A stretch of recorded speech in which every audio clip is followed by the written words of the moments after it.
Supreme Court Justice Clarence Thomas handed down the only dissent on the case, which is interesting because he's usually a big First Amendment supporter. Humbug, CT. He said off-campus speech through social media could have, quote, a greater proximate tendency to harm the school environment than off-campus in-person conversation. It was on Snapchat. It was on our private Snap to only your friends. Calm down, sir.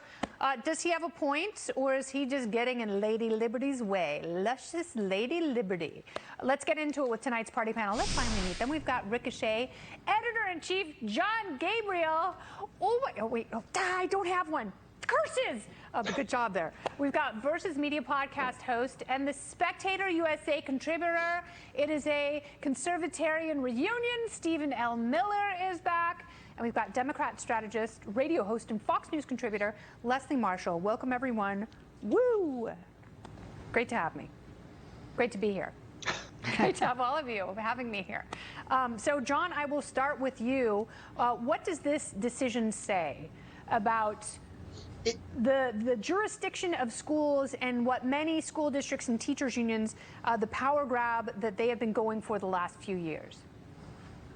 They have to back off. This is crazy, especially in an era of social media. They can't be policing every kid's Insta, Snap, Clubhouse, whatever it might be.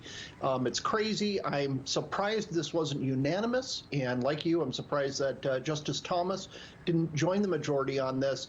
I assure you, I said far worse things about cheerleaders when I was in high school, but it was mostly because I was sad and lonely on Friday nights. However, I shouldn't be kicked off a team for this. It's absolutely crazy. Yeah, especially for a year. Can't believe she didn't even get to cheer on JV. That was so lame.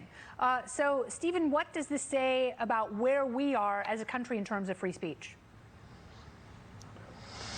The fact that this even made it to the Supreme Court, I think, is obnoxious and showing where school districts' kind of priorities are.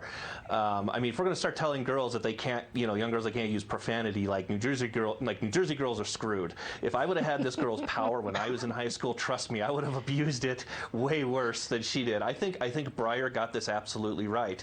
She used her personal device off campus with her personal circle of friends. She didn't target any member of the community. She was essentially just expressing herself away from the campus.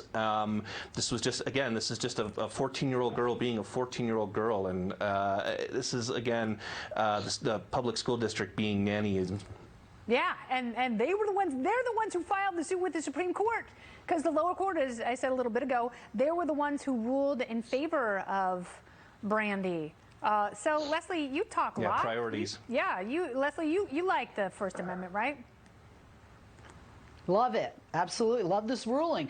Look, they didn't have Snapchat when I was a kid, but, is that what's going to be next when the kid's on the phone and saying that blankety blank, blank, blank, blank didn't put me on the team. I hate her guts. Look, let it out. You have got to have your frustration. If you're going to do it on Snapchat, if you're going to do it on TikTok, if you're going to do it on your text message, it would be a slippery slope if the court did not rule otherwise. And I also agree. I was shocked, and it should have been unanimous. No question. The First Amendment's very clear. Even if it's hateful speech, there is no violence, no yelling fire in a crowded theater here. She's simply saying, I'm PO'd. This is how I feel. Let kids let it go how they feel. They've been through a heck of a year, for crying out loud. Well, it's interesting. I mean, we've had a lot of rulings like this the last week or so from the Supreme Court. So, this is a very interesting supermajority that doesn't seem to waver along ideological lines. So I can't wait to see what else they rule on.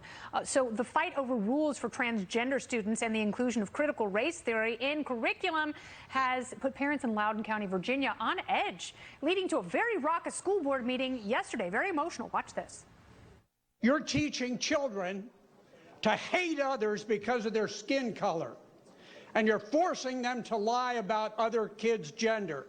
Today, instead of focusing on the hate that seems to be dripping off the followers of Jesus in this room, and from their kids in our schools, I wanted to take the time.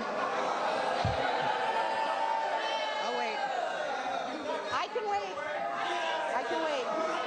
Resign! Resign, power! As long as you Marxists push your unconstitutional agenda on my child, she will not be returning back to Loudoun County schools. Good for you. It is Marxism, plain and simple. Is this fight over things like critical race theory coming to a school board meeting near you? I hope so, John Gabriel, but I think a lot of school districts are not going to be brave enough to hold meetings like this, because this is such an incredibly emotional issue and an emotional time for parents.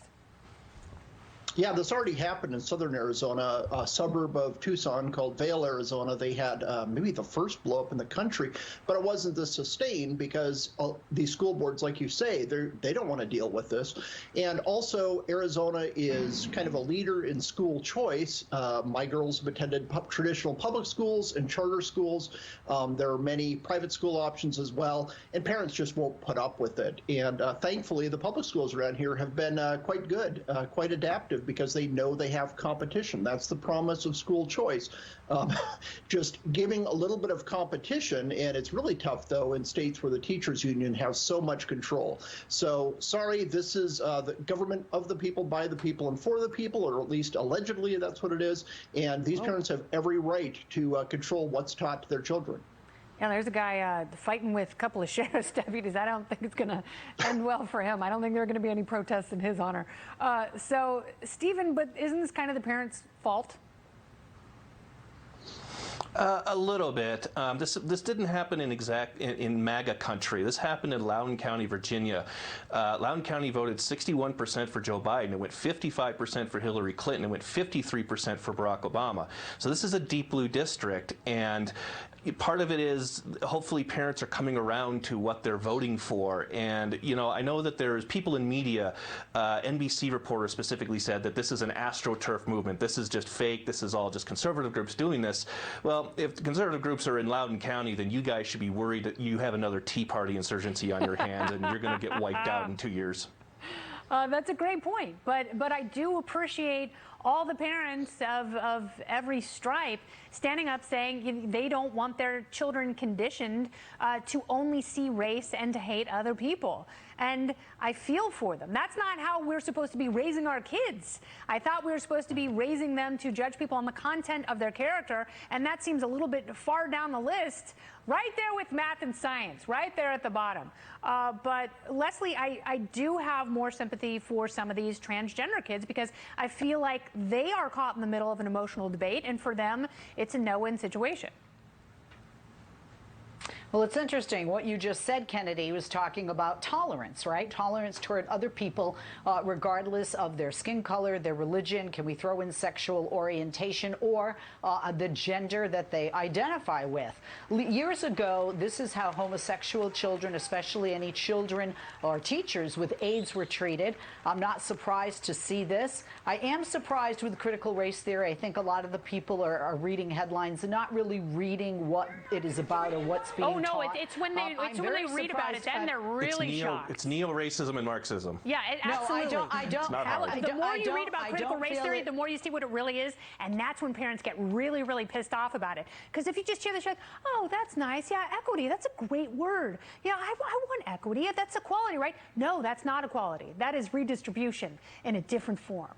But the transgender issue, I think, is different from that.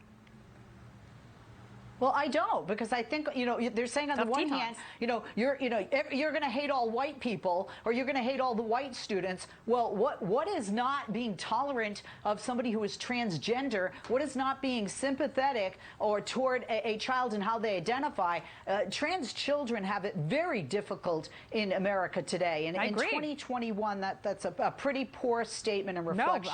No, I agree with you. I said that when I started talking to you, that I agree with you about the transgender issue, but critical race theory is absolute Marxist, racist, divisive garbage. But you guys have been fantastic. I'm so glad to see John and Stephen together arm in arm, even if it's separated by little boxes. Thanks, you guys. Thank you.